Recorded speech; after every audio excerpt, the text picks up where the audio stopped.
An all-in-one headset that can play every single Steam VR game? Well, sign me up. But before we get into this amazing looking headset, we need to talk real quick about the biggest VR event of the year, Connect. Now, I made a whole video talking about what happened at Connect and all of the major announcements, so go check that out if you haven't. But more details have come out that are worth mentioning. First, it is confirmed by Andrew Bosworth that soon you will be able to unlink your Facebook account from the Oculus Quest and still keep your games and other purchases. He didn't go into much details, he literally just said yup to a question. But previously it was only confirmed that business users would be able to unlink Facebook, but it looks like now everybody will definitely have that chance. Now, you'll still need an account of some sort to access your stuff. So what will most likely happen is that you'll be able to create a new Meta account, but that account presumably won't be connected to your real identity on Facebook. This gets rid of the possibility of losing your account if you get banned or if you decide to delete Facebook, and it means that Facebook won't make any ad revenue from your data in connection to ads on other platforms. Not like they did already, but it was still a concern that some people had. Really, this would get rid of all of the problems that people had with linking their account to Facebook in the first place. And you know, ideally, I'd like to see this new account be much like a Steam account, where you only have to have a valid email and that all of your personal information is encrypted. The encryption is important because it would protect you and your data in case of a hack or some sort of data leak, which is honestly my biggest concern when it comes to giving that company that access to my data. Altogether, we won't really know for sure how the new account will work until more details are announced, probably sometime next year. Another big change since the event is that it was announced that the Oculus brand will be retired in some form. Oculus software and developer tools will still exist as Oculus products, but future hardware, it seems, will be branded under the Meta brand. Or in other words, don't expect another Oculus Quest, it will most likely be called the Meta Quest. Frankly, I absolutely hate this. I love the Oculus brand, it's a great name, and it holds the legacy of Lucky Palmer, who invented the Oculus and created the company.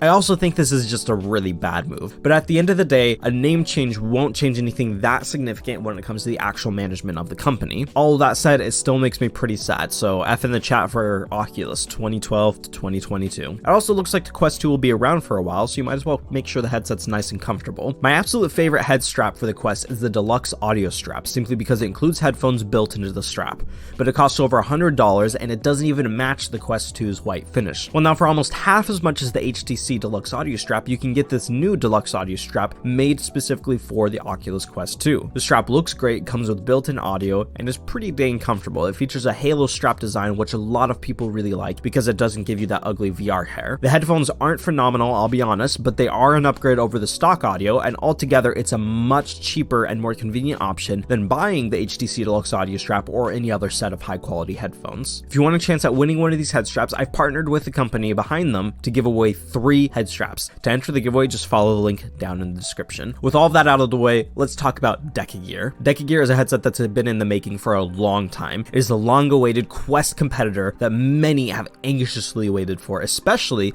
when the Facebook login first became a requirement. It's been so long in the making that it seems to have become outdated in many ways while it was still in development. I mean, this is just evidenced by the fact that they completely redesigned their controllers at one point. Well, now it seems that we might be getting some news about them, about a new all-in-2 headset. Yes, that's right, an all-in-2 headset. Sadly, it's Bradley posted these 2 very official looking pictures on his Twitter account advertising a $1,300 headset that connects wirelessly to what I assume is a PC in a box. Bradley also hinted that there's way more than this, way more to this, but for personal reasons, he's not going to leak anything else, which suggests that he might be under NDA or at least respects the company enough to not leak anything too early. Now, $1,300 sounds expensive for a Quest competitor, and I'd argue that just because of the price, it's not actually a Quest competitor, but the headset has previously been advertised on their website as supporting all VR games and apps that are on the Steam library. This means that for this $1,300 headset bundle, you'll be getting a PCVR ready console type box in the box with it. And by the way, by itself, a VR ready PC could cost you about $1,300 or more even. So to have that already in the box with the headset, that's just amazing. This is something that I've always been saying that needs to happen. I've been saying like, hey, Oculus or somebody should just come out with like this console like box that's basically just the graphical components of a PC to make VR run better. It'd be cheaper to make than an actual full-blown PC because it'd only be used for VR, and it would just make everyone's lives a lot more easier to have a more accessible way to have, you know, PC VR.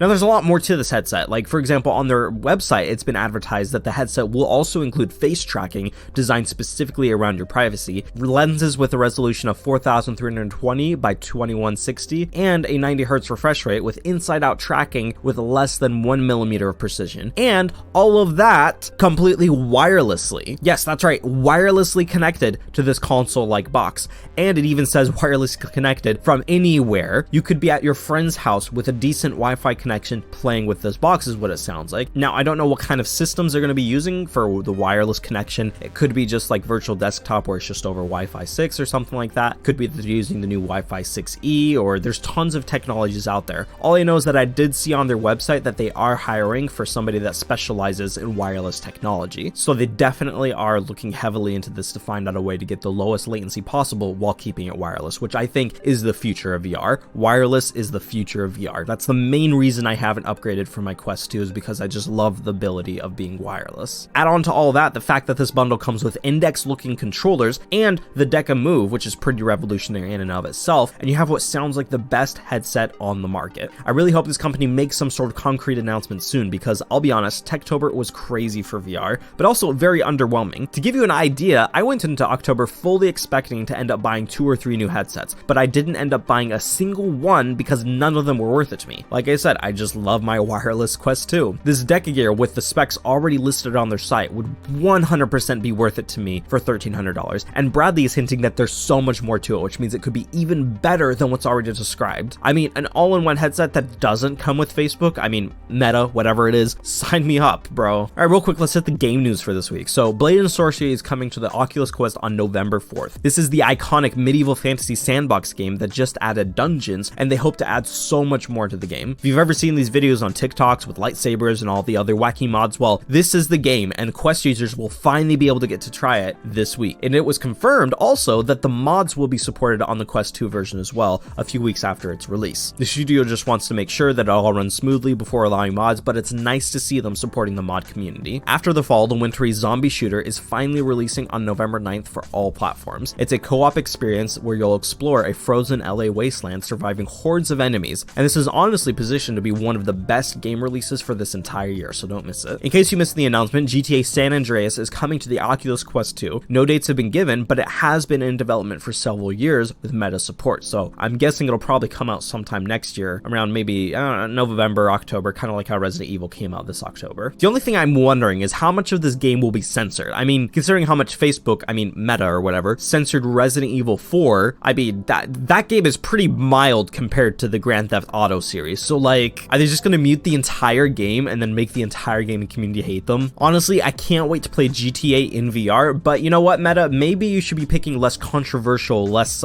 crass titles if you have the eagerness to censor everything. Just why don't you just pick a game where you don't have to censor anything? I mean, it's not that hard. Also, here's the winner from last week's giveaway for Resident Evil 4. I 100% agree. I've always said that I'd love to see Yu-Gi-Oh become a VR game. It would be the perfect medium for it. Anyways, I'm still waiting on them to contact me via Discord, so hopefully they accept the prize, or I may end up having to pick someone else. But that's it for this video. Go join the head strap giveaway in the description below, or not really. I don't care. Whatever. Do what you want. Bye.